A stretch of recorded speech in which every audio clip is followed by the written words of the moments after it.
This is Case Closed, crime stories from the golden age of radio. Welcome back to Case Closed. Thanks for joining me this Wednesday for another hour of old-time radio detective stories. We'll begin this week with The Adventures of Michael Shayne and the Left-Handed Clue, his story from April 16th, 1945. After that, it's Sherlock Holmes and the Camberwell Poisoning, his case from February 18th, 1946. The Adventures of Michael Shayne, Private Detective.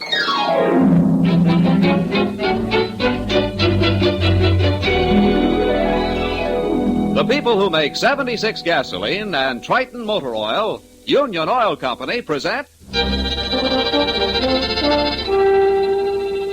The Adventures of Michael Shayne, Private Detective, starring Wally Mayer and Kathy Lewis.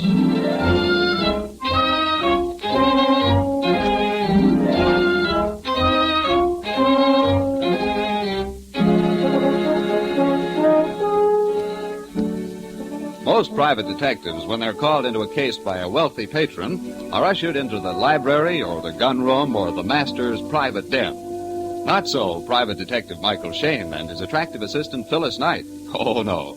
They find themselves at San Francisco's Cliff House to keep a date with, well, let Phyllis tell it, which she is doing without any of the poetry she knows so well. Now, there's no use arguing, Mike Shayne. If she weren't a blonde and good-looking, you'd have turned the case down. For the 1000th time, honey, I tell you, I haven't seen the girl. Oh, really? She isn't blonde, and I don't know whether or not she's good-looking. I'll bet. I only know, honey, that she's frightened. Mm-hmm. She said she was a brunette, 5'2", and wearing a Kelly green raincoat. Well, then there she is, staring out the window. Right, Angel. Well, leave us ankle over. You know, she does look scared. Oh, she saw us. Hey, does she know you? No, but I told her I was bringing you along, and there aren't any other couples around. Mr. Shayne and Miss Knight? Correct. You, Miss Jones? Well, no. Well, that is, I used that name over the phone, but my real name is Wright. Not Patricia Wright? Yes. Oh, then it was your brother. I mean, I read the article in the papers. Say, what is all this? My brother was killed Monday. The police said it was an accident. He fell over the cliff, they said, but... But you think he was killed deliberately? Yes. Murdered, in fact? Yes. Why? Well, I just know he was pushed over that cliff. And now, whom do you suspect? I don't know. My father's manager, Mr. Haberman, for one, and a Mr. Armstrong, a businessman dealing with my father, and... And your father? Well, yes. Well, not that I think my father killed my brother, no, but... Well, I am suspicious of some of my father's business dealings and very suspicious of some of his associates. Miss Wright, your brother was in the business with your father? Yes, and, well, he didn't approve of some of their deals. Did he complain to you or to your father, or both? Both. Oh, they've had bitter quarrels over some of their transactions. And how about you, Miss Wright? Are you afraid for your own life? Yes, terribly afraid. Okay, that settles it so far as I'm concerned. We'll take the case. Now, how about going out to your place and looking over the ground? But we can't. That's why I used the assumed name, and that's why I met you here instead of at the house. Listen, Patricia, your best safeguard is to let the murderer know that you have a detective on the job. The very fact that you've engaged me will make them wonder how much you know. We'll watch out for you, Miss Wright. Nothing's going to happen to you while Mike's on the job. Well, all right, I'll do it. Fine. Good. Now, get in your car then, and we'll follow you out, and even if he turns out to be your father, we'll get the killer.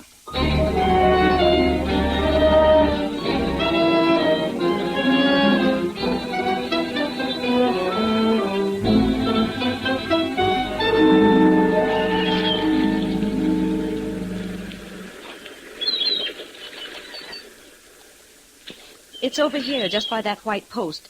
That's where he fell. Uh-huh. Oh, boy. Did they take your brother's body away from the bottom of the cliff or bring it up here on ropes? They took it away from the bottom, in a boat. I see. Was there much of a crowd here at the top? No. Why? Well, there are a lot of footprints here. The ground is pretty well tramped down. But there weren't any people here at all. This is private property. The murderer tramped the ground to confuse. Hey, wait a minute. What? What is it, Mike? Honey, you see those marks? Yeah? Those marks were made by a dead man's heels as his body was dragged to the edge of the cliff and thrown over. And the killer hid behind the tree? Yes, and probably hit his victim with a rock. Yeah. Patricia, did your brother have a date with anyone the night he was killed? Yes, with Mr. Haberman, Daddy's partner. Mr. Haberman came out to the house at 8 o'clock. Said that he'd made an appointment to meet my brother. But about 10 o'clock, he decided to go home. just as he was leaving, the chauffeur came to the door and said that they'd found the body down on the rocks below the cliff. Was the chauffeur looking for your brother? No, we didn't know anything was wrong then. The chauffeur was out fishing and was just coming into the little cove when he saw a hat on the water. He turned the boat along the rocks and found my brother's body. The chauffeur is up at the house now? No, he left. He left? He left? What do you mean? Well, he'd been doing a lot of drinking, and my brother fired him about a week ago. Oh, fine. We seem to be turning up suspects wherever we move. Right, Angel. Well, Miss Patricia, will you get your father's manager and Mr. Armstrong up to the house right away? Use any excuse at all. I'll get Inspector Faraday to find the chauffeur, and we'll have a little quiz contest with Mike Shayne as quizmaster.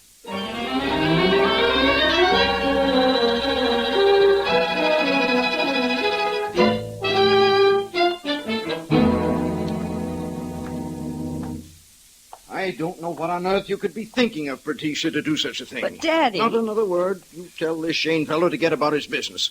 When any private detectives are hired to come to this house, I'll do the hiring. Daddy, I'm more convinced than ever that my brother was murdered. Murdered? Stuff and nonsense. My dear, you're upset. I don't blame you for that. You were very fond of your brother. But thinking for one moment that any of my business associates could be guilty of such a thing. The idea of dragging Mr. Haberman and Mr. Armstrong out here to be cross-questioned by a private detective. Why, it isn't as if there was any suspicion about your brother's death. The police were satisfied it was an accident. I'm not satisfied, however, Mr. Wright. Who are you, sir? Michael Shayne, private detective, and this is my assistant, Miss Knight. Hello, I'm very happy to meet you, Mr. Wright. I'm sorry I can't say the same. I hate to appear impolite, but I must ask you to leave my house immediately. Well, let's go, Mike. We don't have to take this sort of thing from anybody. Just a minute, Angel. Well, really. Mr. Wright, I suppose you realize that by your attitude, you're casting a lot of unnecessary suspicion on yourself. Why, you impudent young whelp. If I were a younger man, I'd thrash you within an inch of your life, you... Will you leave quietly, or will I have to have you thrown out? Evidently, there's company at the door, and I'd much prefer not to have to introduce you. Pardon me, sir, but Mr. Faraday. Faraday? Detective Inspector Faraday, sir. With the chauffeur, sir. Hello, Mike. Phyllis? Hello, Inspector. Mr. Wright here was just about to order us thrown out. He won't have a private detective around the place. I see. Well, maybe he'll let you stay as my assistant. What on earth are you talking about? I'm talking about the fact that we're here to investigate the death of your son. I'd just as soon get on with the questioning if you haven't any objections. Will you have everybody come in here? Inspector, they're all out in the front hall. I don't know what this is all about. I'm only the chauffeur. I haven't done anything. I'll sue you for arresting me. That's right. Be sure and do that. All right, into the front hall. Well, which one of you is Haberman? I'm Mr. Haberman. Why? And Armstrong, that's you, I suppose. Mm-hmm, correct. Now, I don't know much about this except what Mike told me over the phone, but I understand that you, Mr. Haberman, had an appointment with Mr. Wright, Jr., the deceased, the evening he was killed. Yes, that is true. what was that meeting about? Well, I don't see that's any of your business. You can answer that question here and now or at headquarters later. Take your choice. Well, it was a business matter. Don't answer him. But right, if I don't, he'll take me in and... And he'll have to answer in the long run. It was business, and young Mr. Wright was going to tell you that he wouldn't play along with the kind of deal you and his father were cooking up, correct? Well, that's putting it rather strongly. He was a young fellow, too many idealistic ideas for the business world. I was quite certain I could straighten him out when we sat down and talked it over. And when he wouldn't listen, you threatened his life. Of course not. You didn't see him that night at all? No, I didn't. And you weren't anywhere near the top of the cliff between 8 and 10:30? I most certainly was not. Can you prove that? I can. I sat and talked with Mr. Haberman all evening. And Mr. Armstrong, I suppose you have an alibi, too? Well, I don't know. I think I was at a picture show that night, but I wasn't keeping track of my movements. I wasn't anywhere near this house, though. Mm-hmm. Oh, Inspector. Yes, Mike? Come here. I think we ought to do some checking on the murdered man's papers. We might find something that would give us a lead. You're probably right, Mike. Okay, you can all go now. But don't leave the place. We may want a few more answers before we leave. Miss Patricia. Yes, Inspector. Will you take us to your brother's room? We'll see what that leads us to.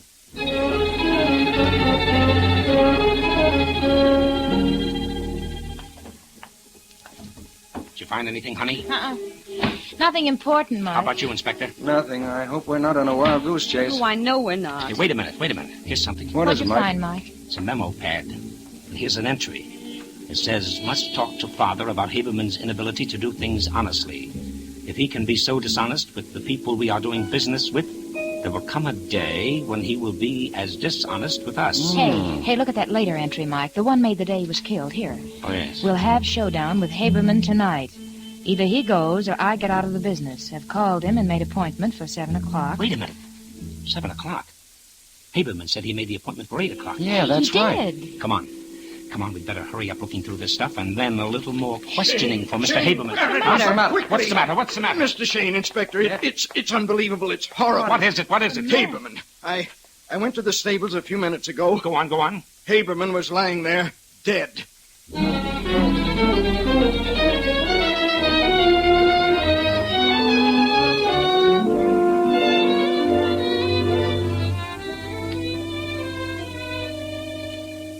In just a moment, we'll rejoin Mike Shayne and his assistant Phyllis in their adventures. All of us know that some restaurants always seem to serve better food than others, even though their menus may read the same. The reason, of course, is simple. Better ingredients plus extra attention on the part of skilled help. The same principles apply to car lubrication. For example, Union Oil Stopwear lubrication is more than just a grease job. Stopwear lubrication is a highly specialized servicing process. Only trained attendants using the latest and most modern equipment are allowed to service your car. Each fitting and bearing is thoroughly lubricated with the finest, high-quality greases, in accordance with the manufacturer's specifications. While your car is on the hoist, the Minutemen inspect out-of-sight points and check them for danger signs. As final evidence of the care and exactness with which Stopwear lubrication is performed, you receive a 1,000-mile written guarantee with each job, definite proof of reliable service. So, ladies and gentlemen, since careful, thorough lubrication is so vital to the life of your car, why not buy Stopwear? Stopwear guaranteed lubrication is available only at Union Oil Minuteman stations, and it costs no more than ordinary lubrication. Just look for the sign of the big orange and blue 76. Thank you.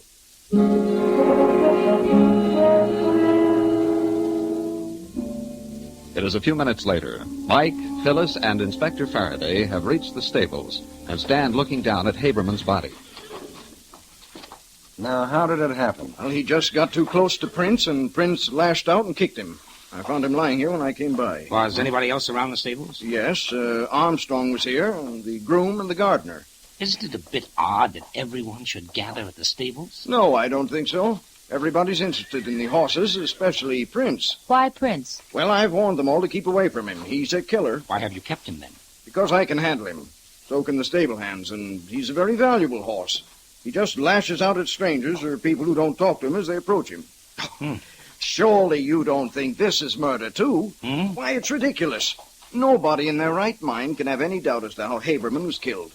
The mark of the horseshoe is as plain, too plain. Well, you can see the curve of the shoe across his forehead. Perhaps I'm not in my right mind, Mr. Wright, but when two men engaged in the same business die within a few days of each other, I'm suspicious. You and me both, Mike.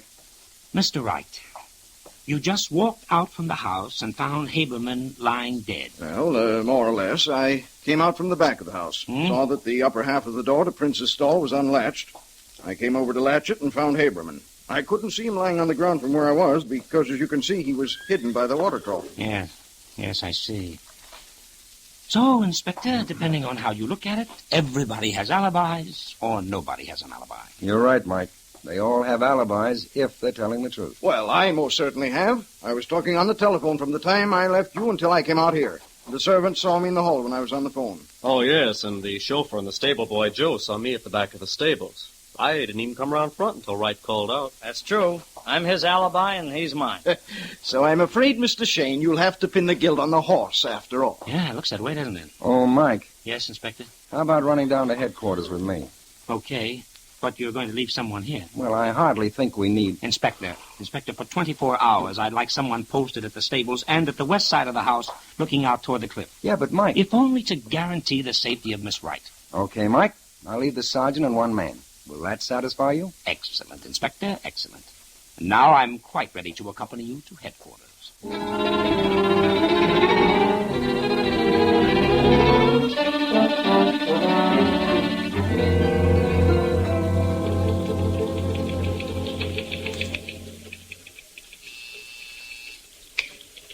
Okay, here you are, Inspector. Report on a threatening telegram. A threatening wire addressed to Haberman was handed in at San Francisco's main office. No one remembers what the man looked like. They paid no attention. Okay, follow through on the chauffeur, will you? Yes, sir. Well, it's not much help. Why don't you give up, Mike? After all, we're just following nothing but a hunch from that girl, Patricia. Yeah, that's right, Mike. I admit it's a bit gruesome having two deaths in the same household, but it's happened before. Oh, there's something wrong about the whole thing. What do you mean, Mike? Well, as I see it, the father, Mr. Wright, isn't above entering into shady deals. No, that seems apparent. So one can legitimately assume that his manager, Haberman, wasn't averse to entering into the same sort of deal. We don't have to assume that. We know it from the son's memo pad. Yeah, that's right. The son actually accused him of being crooked. And we have Armstrong, a business associate. We can assume in his case, too, that he's not above turning a sort of twisted penny. To all of which the son is opposed. To such an extent that he actually puts in writing that he's going to talk to his father and that either the crooked manager goes or he does. Right. And if we assume, too, that the father would rather have his son in the business than the crooked manager, we have motive for murder. For some men, at least. And we have Haberman making a date to see the son. Which Haberman says was for 8 o'clock, but which we know for a fact was at 7 o'clock. You're building quite a case, Mike, but it all hinges on supposition. Suppose, Mike, that you're right. Yeah? And if you are right, and Haberman did kill the son, justice has already overtaken him. Yeah, but there's something wrong with the whole thing, Inspector. You say I'm building the whole case of a supposition. Well, plus a hunch of the girls, Mike. And a funny little quirk that keeps running through my own mind. What? Well, when I was a kid, I used to hold horses at the old Fairfax Hunt Club. Yes? Sometimes for a whole day's work, I made 2 bits. One day, well, I hadn't made my 2 bits. I guess I was a little on the anxious side. I stepped up too quickly to a horse. He lashed out at me, and I jumped back. But that hoof, with its iron shoe, seemed to be following me. It was as huge as a barn door. A great big black iron shoe that would mash my face in from chin to forehead. A great big letter U coming at...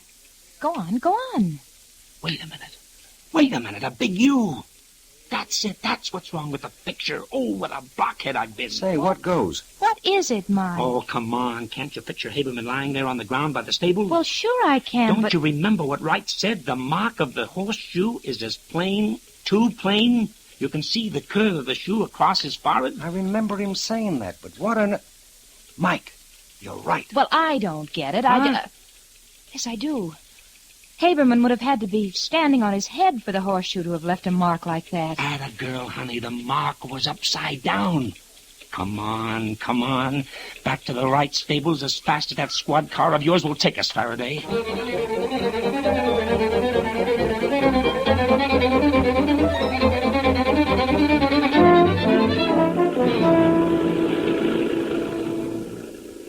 Go right back to the stables, Inspector. We can park there. Right, Mike. I'm going to follow my hunch as long as I'm in the mood. What do you mean, hunch? If I were a killer and had killed a man at the stables... Yes? And I was so certain that everybody would think it was an accident, and so nobody would even think of looking for a weapon... Yeah. Where would I go to hide the weapon? The hayloft. Right. So come on, up these steps. Here, honey, I'll help you there. Well, I'm not very good at this. Wait. I know that, but come on. There we are. Now you take the far end, honey. And I'll climb up onto the raft. Okay, and I'll take the scent. Oh. It's not behind the speed box. It's not here either. Where's Phyllis? Here, under this load of hay. Okay. Anything up there, Inspector? No, everything up here is covered with dust, so I think this is all in the clear. Okay, come down then before you break your neck. Ooh. What is it, honey? Oh, it's something heavy and wet. Huh? And sort of sticky. It's blood, Mike. Let me have it. I'll use my handkerchief. There may be fingerprints. What is it? Just a second. Ye gods. Look, Inspector. A heavy piece of timber. Oh, but with a horseshoe nailed to the flat side. Upside down. Okay, let's keep our find a secret and continue our quizzing.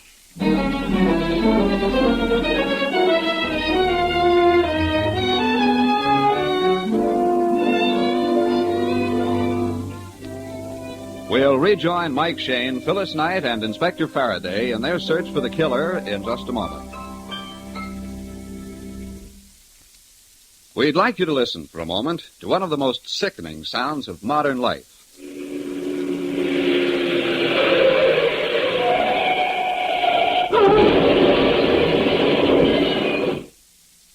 Lately, you've been hearing that sound more frequently. Traffic accidents in the United States are increasing to an alarming extent as our automobiles grow older. To reduce human casualties and conserve transportation, the International Association of Chiefs of Police has developed a program to emphasize the need for good brakes for all cars. For the next 6 weeks, law enforcement officers throughout the nation will conduct a brake-checking campaign. They are seeking to protect your life and property. This program on brake emphasis for traffic safety is supported by over 100 automobile clubs and traffic organizations, including the Office of Defense Transportation. Your cooperation is earnestly requested. You can help by checking your own brakes. If you can depress your brake pedal within an inch of the floorboard before the brakes take hold, they are inadequate and demand immediate attention. Remember, serious accidents can occur at speeds as low as 20 miles per hour if your brakes are in poor condition. So, ladies and gentlemen, if you have the slightest doubt about the condition of your automobile brakes, don't take chances. Have them inspected without delay.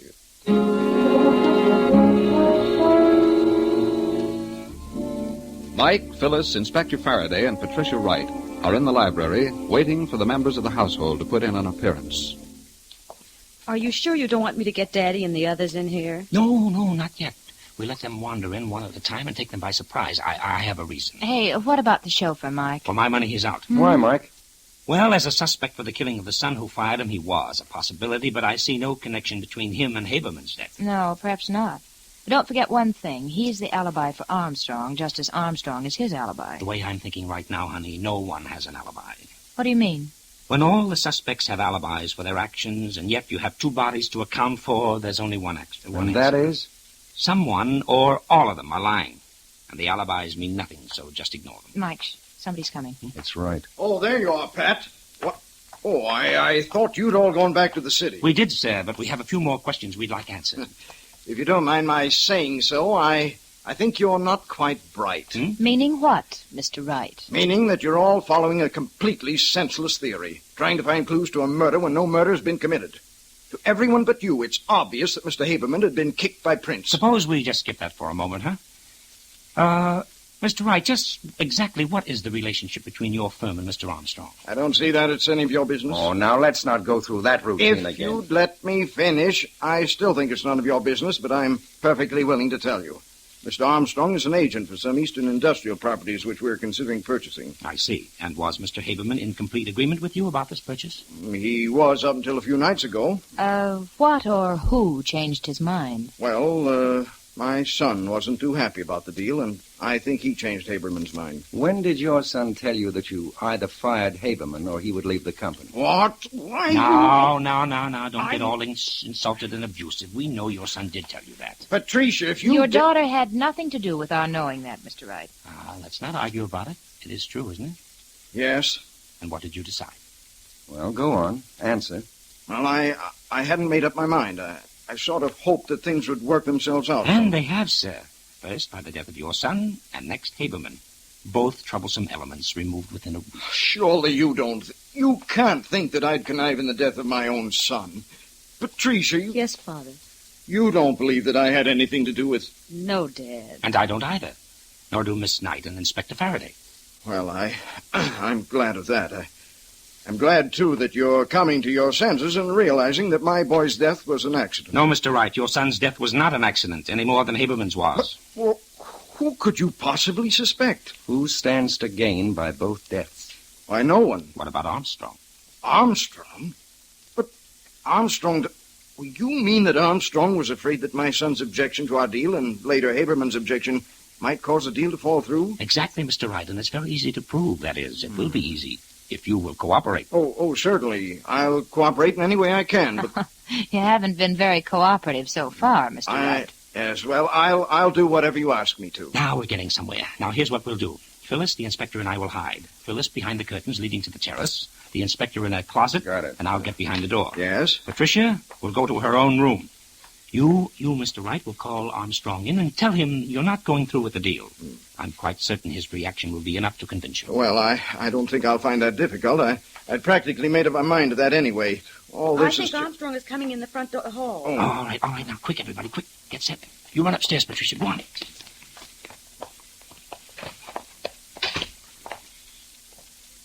Okay, Wright. Call him in. That you, Armstrong? Yes. Did you want me? Yes. I think, in spite of all the tragedy around here, that we ought to arrive at some definite conclusion about this transaction. Well, I suppose you're right. I didn't want to hurry you or seem aggressive with all the things that have happened. Yes, I understand. But it is an excellent opportunity, and I know you'll make a mint out of it. I'm not going through with it, however. What? I'm not going through with it, Armstrong. Oh, you're not. Well, that's what you think. What was that you said? I said that if you think you're going to back out now, you've got another thing coming. Now, wait a minute, You're not Armstrong. leaving me holding the sack.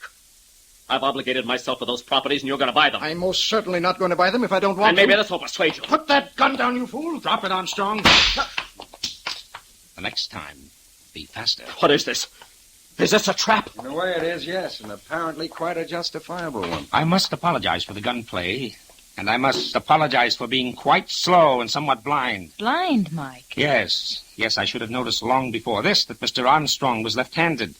I didn't, however, until he whipped out that gun of his with his left hand. Left-handed? Yes, Phil, left-handed. What does that matter? I've been left-handed all my life. Yes, Armstrong, left-handed. I think you can produce the evidence now, Inspector. Right, Mike. Did you ever see that weapon before, Armstrong? Where did you find it? In the hayloft. That's where you hid it, isn't it, Armstrong? Okay, Inspector, I don't think we'll get any more argument out of him. You ready, Armstrong? Yes.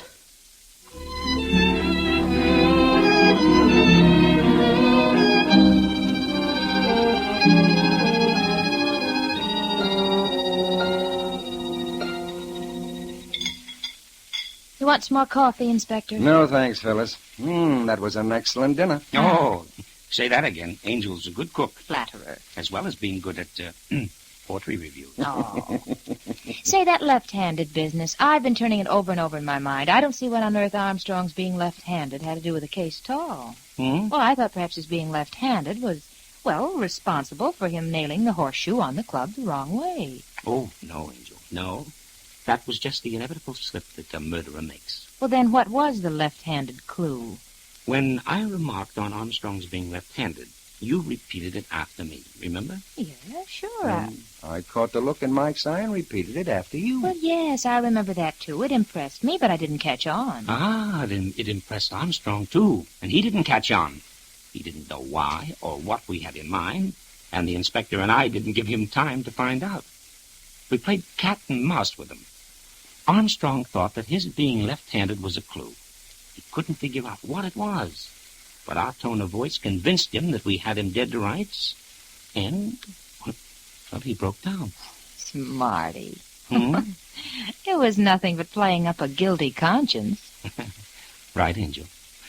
One of the best weapons a private detective has. So let it be a lesson to you there, darling. And don't try holding out anything on your old man, Mike Shayne, or your good old conscience will get you. See?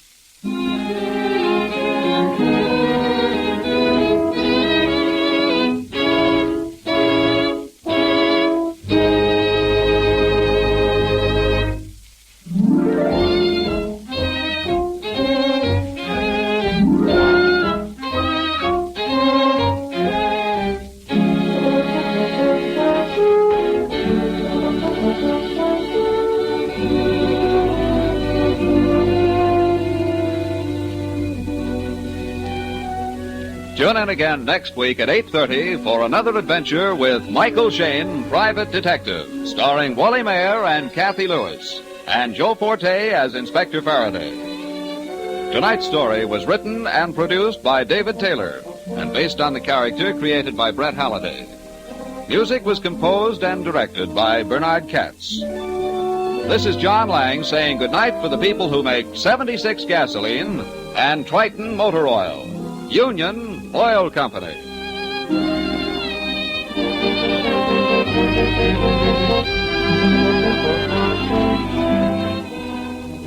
This is the Mutual Donley Broadcasting System.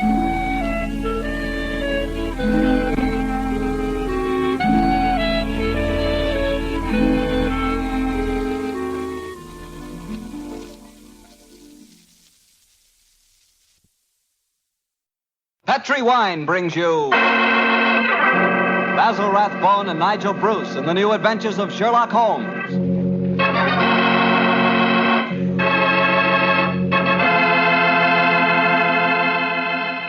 The Petri family, the family that took time to bring you good wine, invite you to listen to Dr. Watson tell us another exciting adventure he shared with his good friend, that master detective, Sherlock Holmes.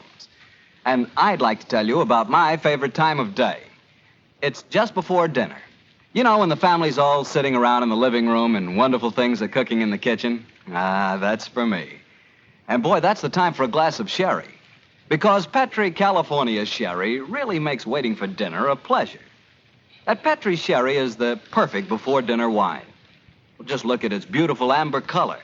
And then taste that wonderful Petri sherry. What a flavor. Petri sherry has a rich, nutty flavor that's right from the heart of sun-ripened grapes. And if you like your sherry dry, you know, not sweet, you'll want to get Petri Pale Dry Sherry. Or better yet, taste them both. Don't buy one, buy two. Those letters P-E-T-R-I on the label are the personal assurance of the Petri family that Petri sherry is truly good wine.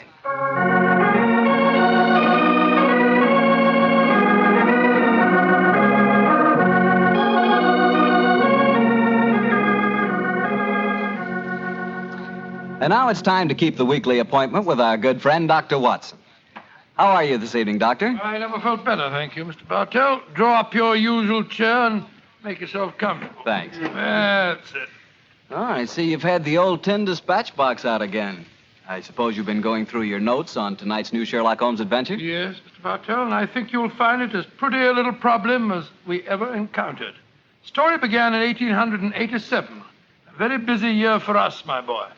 It was the same year that Holmes solved the case of the Amateur Mendicant Society, who held their meetings in a luxuriously furnished vault below a furniture warehouse. Oh, I remember that story, Doctor. And wasn't 87 the year you both escaped from death in the Paradol chamber? It was indeed. You've got a very good memory, Mr. Bartell. The story I'm going to tell you tonight topped off this unusually exciting year. It was late in October, and the equinoctial gales had set in with exceptional violence. All day the wind had howled and the rain had beaten against the windows of our Baker Street lodgings. Finally, it was nearly midnight, as far as I remember. The storm grew higher and louder, and the wind in the chimney sobbed like a child. Suddenly, much to our surprise, the doorbell jangled, and a few moments later, our midnight visitor stood before us. He was a man of about 45, and as he looked about him anxiously in the glare of the lamp, I could see that his face was pale and that his eyes heavy, like those of a man who was weighed down with some great anxiety. And yet when he spoke, his tone was businesslike and almost aggressive. I've come to you for advice, Mr. Holmes. That's easily obtained. And help. That is not always so easy. Help the gentleman off with his coat, will you, Watson? Yes, indeed. Here you are, sir. Let me hang it up for you. Thank you, sir. I heard of you, Mr. Holmes, from Major Prendergast. Oh, yes. He said that you could solve anything. Oh, I'm afraid he said too much. That you've never been beaten. I've been beaten 4 times, sir. 3 times by men and once by a woman. But supposing you sit down and introduce yourself. My friend's name is Watson, Dr. Watson. How do you do, sir? How do you do, Doctor? My name is Lovelace, Edmund Lovelace. And what brings you to me at this hour of the night, Mr. Lovelace? I'm in terrible trouble, Mr. Holmes. You don't know anything about me, but if you'll accept my case, you can save 4 lives. I wouldn't say that I know nothing about you, sir, though it's true that I know little beyond the somewhat obvious facts that, you're single, that you keep a dog, but not a manservant, and that you are much preoccupied with your business, which I take to be some form of insurance. Oh, come. Oh, steady. Now, what is this? Well, magic? I'll wager that my friend's right, though. Isn't he, Mr. Lovelace? Perfectly. But I'll be hanged if I can see how he knows it. It's a practical application of logic, sir. The briefcase that you carry might at first indicate a barrister or some other professional man, but your brusque, businesslike manner counteracts that suggestion. An insurance broker who must visit clients at odd hours is the likeliest man to combine that manner with a briefcase at midnight. But the wife and the manservant, and the fact that I'm preoccupied with my business. Your cufflinks don't match, sir. Each is from a different pair. That would suggest preoccupation, and it's a mistake that neither a wife nor a manservant would have allowed to pass. Yes, but how about the dog? Oh, surely that's obvious, Watson. Well, I can't see it. I shall let you ponder on that matter while Mr. Lovelace tells us his problem. Mr. Holmes, are you as interested in preventing a murder as in solving one? Well, naturally I am, Mr. Lovelace. Even more so. But please tell me your story. I live with 4 cousins of mine in an old house in Camberwell. My grandfather left the house and a sizable fortune to the 5 of us on condition that we lived together and maintained the family unity. It probably won't surprise you to know that we've grown to get pretty much on each other's nerves. Well, what happens if one of you dies, Mr. Lovelace? His share is divided among the others, Doctor. Oh, yes. The wonder to me is, sir, that not that a murder may take place, but that it has not happened long ago. Who's responsible for the administration of the estate? My cousin Gerald. He's much older than the rest of us, and he's a thoroughly unpleasant, cantankerous man. Yeah. He gets an extra share in the estate as administrator, and in consequence he doesn't work. We feel, of course, that he lives off us, and we're continually quarreling with him about it. Well, sounds like a jolly household, I must say. There's going to be trouble, Mr. Holmes, I know it. Gerald hates us, and he's jealous of our share in the estate. You spoke of preventing murder just now. Yet I can see that you've selected your cousin Gerald as the potential murderer. Am I right? Yes, you are. Mm-hmm. But don't think it's personal prejudice that makes me suspect him. I have good reason for doing so. Oh, what reason? This evening, just before dinner, I helped Gerald off with his topcoat and went to hang it up for him. As I did so, I heard a strange metallic clink in one of his pockets. I slipped my hand inside it and found a hypodermic syringe and a small phial of liquid. I opened the phial and smelled it. Gentlemen, it reeked of bitter almonds. Bitter cyanide, eh? Now, what did you do? I thought of destroying it, but I realized that would put him on his guard, so I replaced it in his pocket. Of course, I warned the others, and we decided that I'd come to you. I had to see a most important client tonight, or I'd have been here earlier. Yes, it seems odd that you didn't come directly to Mr. Holmes as soon as you'd made the discovery, Mr. Lovelace. After all, if a potential murderer is walking about with a pocket full of cyanide, I should have thought that itself was more important than business. Well, Yes, I suppose it might seem so to you, Doctor. Now, that's a most interesting stick you carry, sir. May I examine it? Of course. Here. Oh, thank you. Now I see how you deduced that Mr. Lovelace had a dog, Holmes. There are the marks of the dog's teeth on the stick. Yes, my dear Watson, but these marks under scrutiny give us even more specific information. He's a large dog. You've had him for some years, Mr. Lovelace, and he's now old and feeble. Well, you're perfectly right, but I'll be hanged if I can see how you can tell that from looking at a walking stick. This stick is covered with teeth marks, therefore it has been carried many times by the dog. Now, it's a heavy stick, so only a large dog could have carried it. And the teeth marks also indicate a large jaw. The older marks are deep sunk. Look here. The fresh ones, where the wood is not yet darkened, are shallow. Yes, it's obvious that the jaws are losing their strength. That's very clever of you, Mr. Holmes, but I don't see what it has to do with the case in hand. Oh, neither do I, Holmes, I must confess. No, surely it tells us that your story, Mr. Lovelace, may bear a less terrifying implication than you think. On the other hand, its implication may be even more terrifying. Oh, it's late at night. I feel that any further delay in this matter would be extremely dangerous. I suggest that we get a cab and come to your house in Camberwell at once.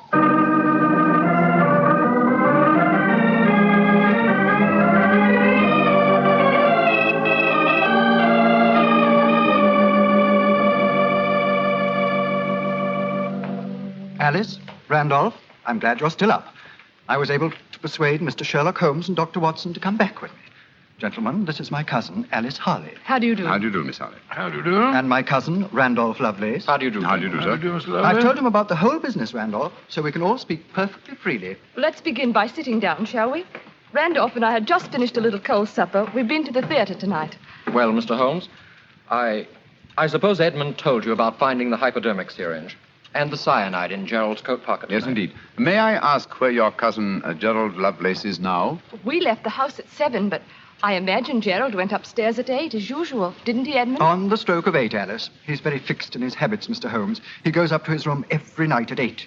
There he reads or works on his accounts and eventually goes to bed any time between 10 and 1. Well, he might still be up. I should like to speak to him a little later. In the meanwhile, may I ask you two young people, tell me quite honestly your feelings about your cousin Gerald? And you might as well be frank. I've kept nothing back. All right. Randolph and I hate him. First of all, we're sure he's jealous of our shares in the estate, and then we... Alice and I want to get married, Mr. Holmes, and Gerald won't hear of it. But you're cousins, aren't you? Only second cousins, Dr. Watson. Gerald is dreadfully conventional. He's threatened us that if we do get married, he'll go to court and try to have our shares in the estate annulled. And from the way the will is worded, I wouldn't be surprised if he could do it. So you can see why we have no great love for him, and why we're afraid of him. Well, he sounds an extremely unpleasant person to me. You mentioned there were 5 cousins in the house. 3 of you were here. Mr. Gerald Lovelace is upstairs. Who and where is the 5th cousin? The 5th cousin is my brother, Gilly. He's something of a tragedy, I'm afraid.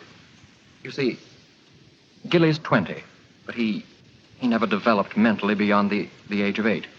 He had a bad fall in the hunting field when he was a kid. He's been like this ever since. Oh, I'm sorry to hear that, sir. But he's the dearest, most gentle boy you've ever met. And, incidentally, the one person in this house who doesn't hate Gerald. The poor fellow doesn't understand the conditions of the will, I suppose. No. But if he did, I don't think it'd make any difference. I swear that Gilly loves every living thing, especially Gladstone. Gladstone is the name of his dog. His dog? Yes. The dog may be the key to this whole matter. The dog? What makes you say that, Holmes? When a man brings a quick and painless poison home to a household containing an old and feeble dog, it's more than possible that he has obtained that poison quite legitimately to give the dog a merciful death. To kill Gladstone? Oh, no. After all, Alice, dear, he is old and almost blind But, now. Mr. Holmes, if you think Gerald brought home the poison to put Gladstone out of the way, well, and I admit it sounds perfectly logical, what made you decide to come here tonight?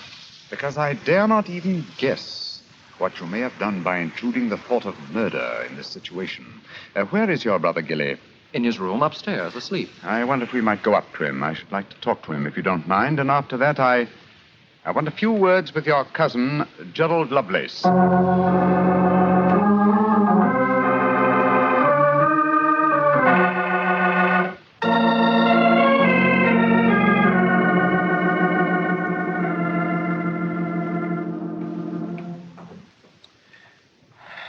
He's asleep, Mr. Holmes. Yes, with a dog in his arm. I'm afraid we'll have to waken him. Gilly? Gilly? That's all right, Gladstone. We're not going to hurt him.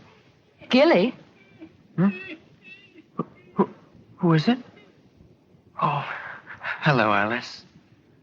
Who are these men? They've come to take Gladstone away. Oh, no, Gilly, we haven't. Oh, of course not, Gilly. We've just come to admire him. Your brother's been telling us what a fine dog he is. Oh, that's different. Isn't he beautiful?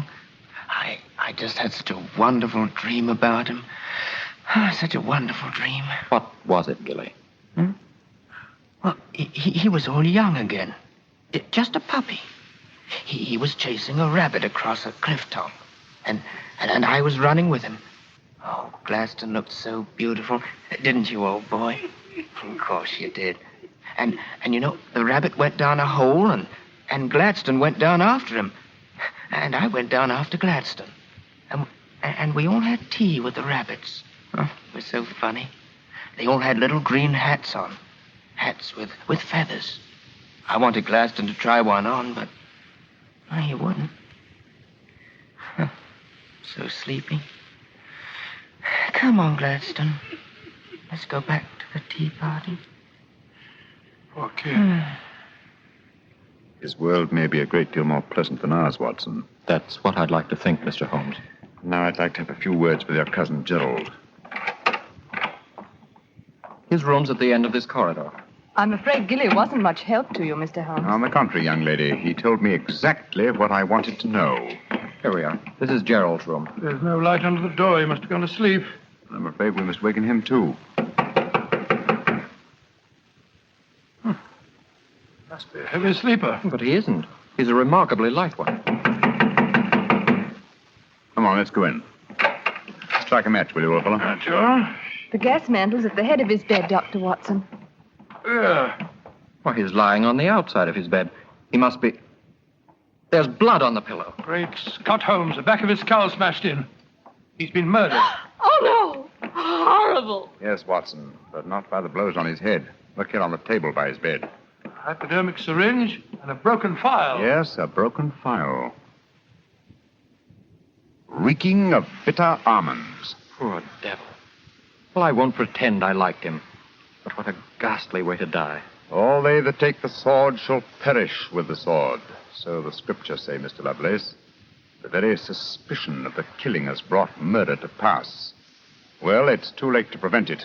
Our job now is to find the killer and see that he's brought to justice.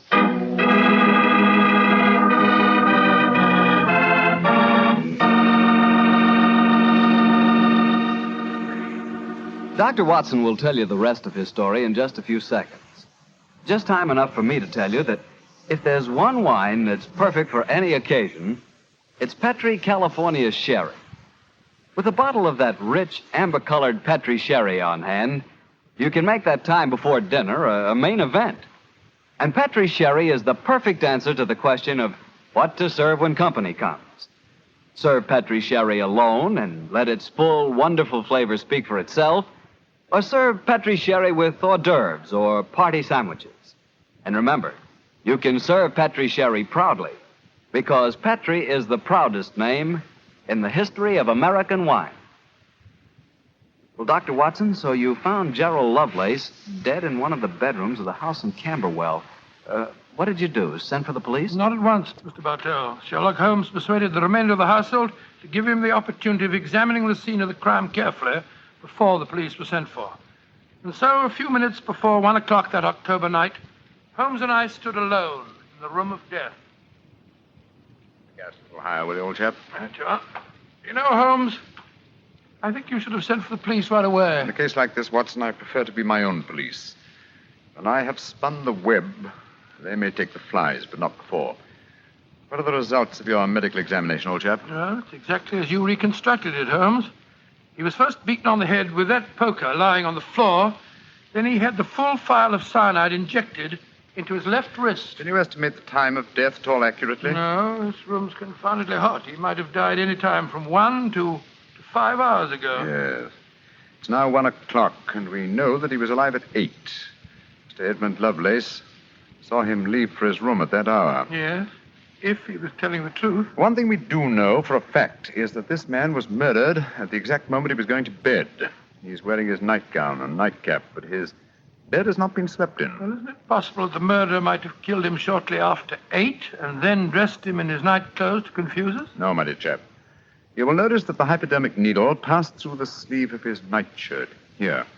Also, the nightcap is crushed and bloodstained from the blows of the poker. No, Gerald Lovelace had prepared for bed. Yes, with a glass of water on the night table and the prayer book, the watch. Yes, signs of a prosperous and meticulous man. Mm-hmm. Very fine gold watch and in excellent condition. Aha. There's the answer, Watson. What do you mean, there's the answer, Watson? I just wound this watch 1 turn, and then it was fully wound. That provides us with the time schedule for our murder. Come on.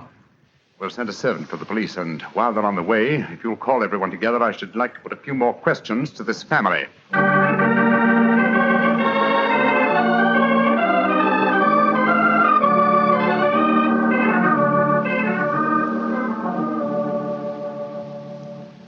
Before the police arrive, I should like to hear your statements again very carefully, if you don't mind. Mr. Edmund Lovelace, what were your exact movements tonight? I left here shortly before 10. From 10 o'clock until the time I came to Baker Street, I was with my client. His name and address, please. Derek Waterlow, 39 Onslow Square, South Kensington. Thank you. Make a note of these, will you, Watson? Right, you're home. You, Miss Harley, and you, Mr. Randolph Lovelace, went to the theater together. Can any independent witness testify as to your movements? Well, yes, Mr. Holmes. We went with friends, the Grant Moresbys. They live at the Clarendon Hotel off Charing Cross. What time did you leave this house? Well, it was about 7:45, wasn't it, Alice? Yes, and after the play, we went to the Café Royal for a little refreshment with our friends and then came back here. I see. And what time did you arrive back at this house? Just a few minutes before midnight. I remember the grandfather clock in the hall striking just as we went into the drawing room. And your brother Gilly, sir. I hate to waken him again. Have you any idea of his movements tonight? Well, he never goes out after dark, Mr. Holmes. But I spoke to the cook as we came in tonight. She says that he played cards with her until just after 10 o'clock. He was fast asleep when I looked in on him shortly after midnight. Thank you. You've made a note of all these facts, Watson? Yes, Holmes, I got them all down. Good. Then let's be on our way to Baker Street. But the police, Mr. Holmes, they're on their way. I know. Please give them my regards, will you? Apologize for my informality and tell them that I shall have the answer to this matter probably in a little over 24 hours.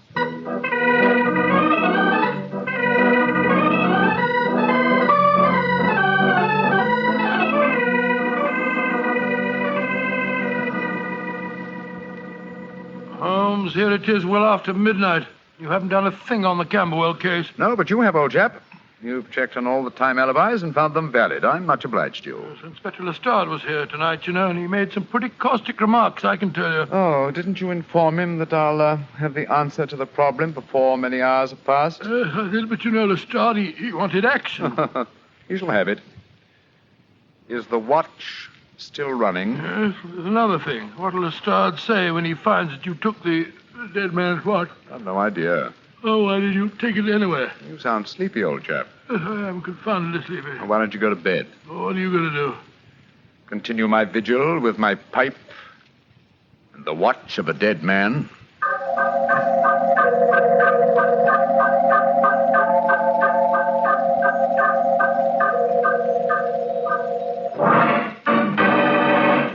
Watson, wake up. What time is it? 5 o'clock in the morning. Good Lord, will you dig up at this hour? The watch has just stopped.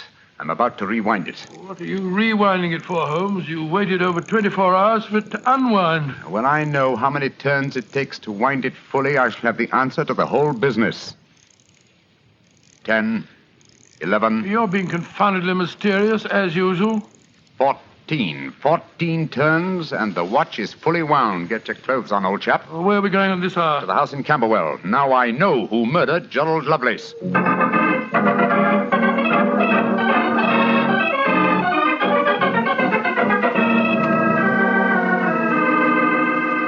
Mr. Edmund Lovelace, I'm glad you let us in. Please take us up to your young cousin's room at once. Gilly? What do you want with him? I'll explain in a moment. Please take us up to him. Well, of course, but what brings you here at this hour of the morning? Mr. Holmes knows who murdered your cousin. Well, I'm glad to hear it. It's more than the police seem to know. They were here half the night cross-examining us. Here we are. I don't think we'll bother to knock.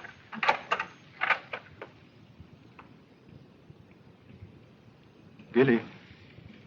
Gilly? I'm awake. We heard you coming up the stairs, didn't we, Gladstone? It's the same man again. You're not going to take Gladstone away, are you? Please don't take him away. Don't worry, Gilly. We're not going to touch him. Oh, it's all right, then. Oh, Gilly, Yes, you really love that dog, don't you? of course I do. More than anything or anybody. I believe you'd even kill a man who tried to hurt Gladstone. Wouldn't you? Oh, yes, sir. I would. Gilly! No. Great Scotter. Gilly, I don't think you'd really kill a man. I don't think you could. Couldn't I, though? How would you kill him? I'd hit him first. I'd take a poker and hit him on the head so he couldn't fight back. And then I'd take the nasty needle he told me he was going to stick in Gladstone, and I'd fill it full of that water he showed me, and I'd stick it in him. That's what I'd do. Then he'd be dead. And he couldn't hurt my Gladstone anymore. Not ever. Let's leave him, shall we? Goodbye, Gilly. Pleasant dreams. Goodbye, sir. Good old Gladstone. You satisfied, sir? Yes. Poor Gilly. There's no doubt about it, of course. Can there be no one to describe the murder to him, and yet he's just given an exact description of its method? What'll happen to him? They won't try him. No. A little pressure in the right places, and he'll be released to a private nursing home.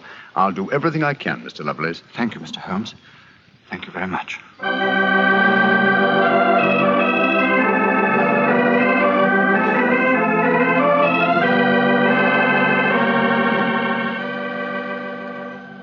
Well, Holmes, now that we're back in Baker Street and the whole depressing case is finished with, perhaps you'll tell me how you knew that Gilly had committed the murder. Well, consider the time schedules, old fellow. You checked the alibis of the other cousins and found them satisfactory. That meant that Alice Harley and Randolph Lovelace could have committed the crime only at midnight.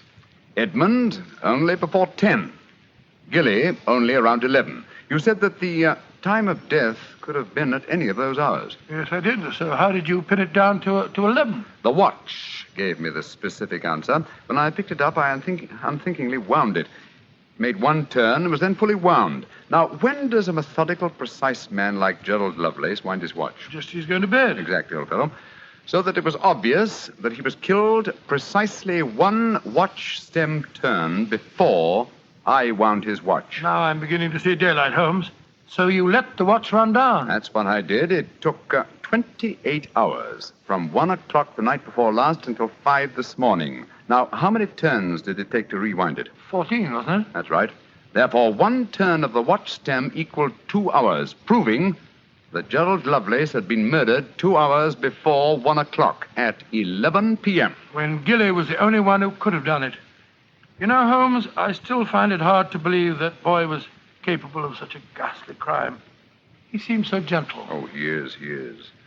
Except when his beloved dog's life was at stake, probably out of some mistaken notion of kindness. Gerald Lovelace warned the boy of his intentions regarding the dog. Oh, it's a sad business, Watson, a sad business. I hate to think of that boy spending the rest of his life in a mental home. I have one prayer for his future. What's that, Holmes? The dog Gladstone can't live very long. I pray that Gilly does not long outlive him.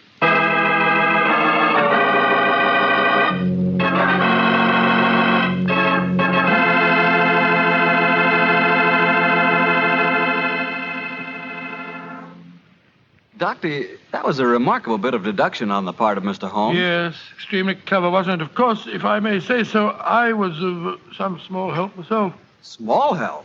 Why, Doctor, you practically solved the case by yourself. Oh, I wouldn't go as far as saying that. But, Doctor, you did check all the alibis, didn't you? Yes, I checked where each suspect was at various times. Yes, you checked time. And what's more important than time? Well, Why, Doctor, time is even vitally important when it comes to wine. I was wondering how you were going to bring that in. And one thing we do know, Petri took time to bring you good wine. So nobody can miss with Petri wine. It's just got to be good.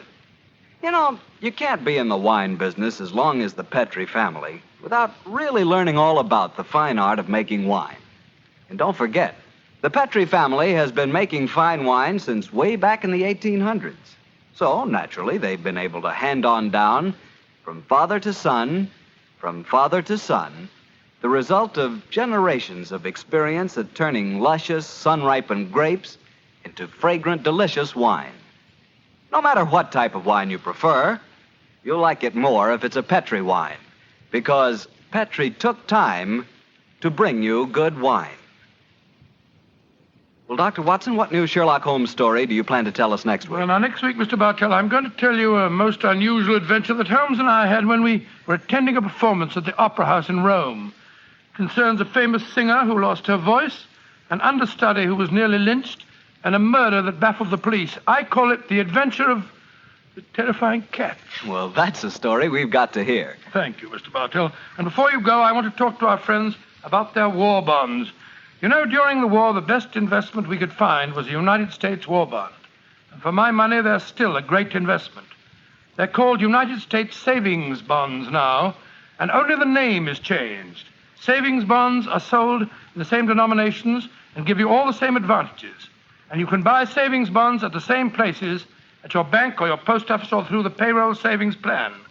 So invest all you can in United States savings bonds, because you cannot find a better or a safer investment.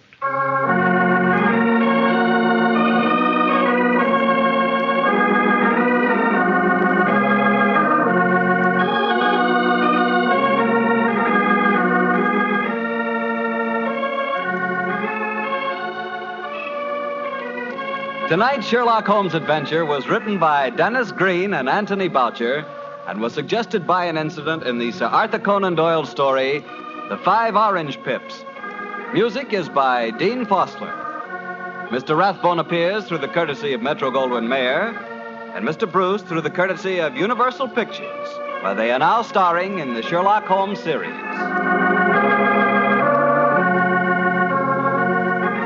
The Petri Wine Company of San Francisco, California, invites you to tune in again next week, same time, same station. Sherlock Holmes comes to you from our Hollywood studios.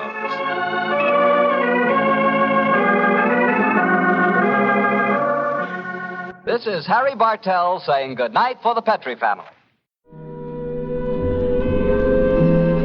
That's Case Closed for this week. Hope you liked it. You can find more from Michael Shayne, Sherlock Holmes, past episodes of this show, all the other podcasts, and thousands of old-time radio episodes at relicradio.com, RELICRADIO. While you're there, click on the donate button. Your support keeps this show coming every week for free and keeps the website running. Thanks to those who have helped out. Thanks for joining me today. Be back next Wednesday with another hour of Case Closed.